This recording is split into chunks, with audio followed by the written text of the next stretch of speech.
Hello, my name is Michaela, and today I will be discussing an article I read based on my PowerPoint topic. So, the article is called The Transition to Higher Education for Students with Autism. It is a peer-reviewed journal article found on EBSCOhost, and the authors are Allison, Fiona, Michelle, and Amanda.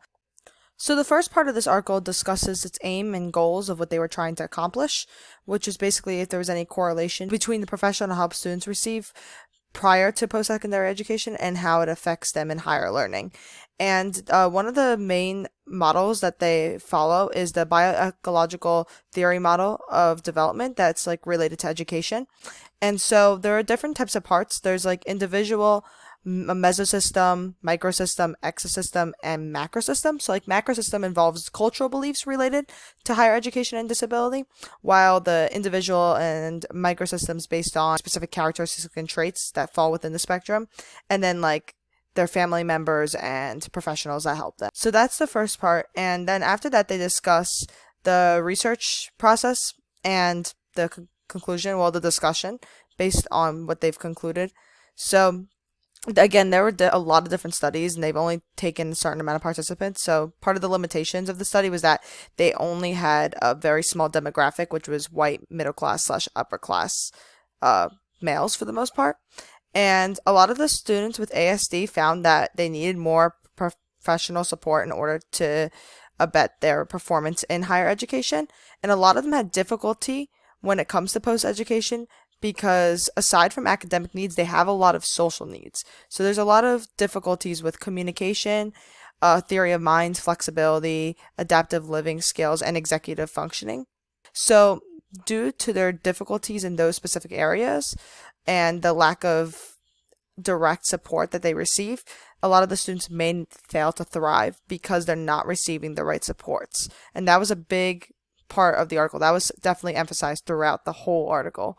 So that was one of the parts. And then another part they were talking about is whether or not to self-disclose and to advocate for their needs. So a lot of students on the spectrum found that they weren't going to advocate due to difficulty navigating the disability centers or because of their own conscious decision not to for whatever reason, maybe a lack of understanding or perception of what they feel is considered a disability, or maybe they just feel embarrassed, or they feel that they do not fall under a disability, hence they do not need extra support.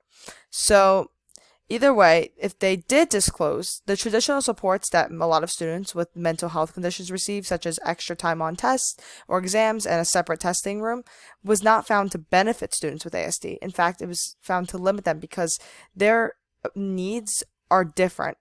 And the last main point was collaboration. So collaboration amongst family members, disability coordinators, therapists, etc., to help the ASD student reach their optimal potential in the overall goal of obtaining that degree. So collaboration was found to not be happening as much as it should due to parents' lack of involvement from legislative principles, as though once you're 18 you're an adult and you can only consent for yourself. So because the parents are not involved as much, and as they've been involved in their students with ASD's lives for a long time, these kids may not actually advocate for themselves, which was discussed before. So those are the main points of the article, and overall my opinion is that I pretty much 100% agree with this article and the many findings they've discovered. And it's ultimately sad because a lot of kids on the autism spectrum are extremely bright and are capable of doing many amazing things, but they're all individual. And although they all fall under this broad spectrum, they all have different needs and abilities and supports, and they have to be individualized, not clustered into a category. And due to that, there might be different programs that can help students, but overall each student needs a different support plan. And the fact is that we simply are lacking all those supports. And what I do like is that Stockton has several supports for students, not only with ASD, but for other disabilities in general. They have a mentoring program called Skills for Success, and they have counseling services and groups like Invisible Disabilities Group that meets on Mondays, I believe.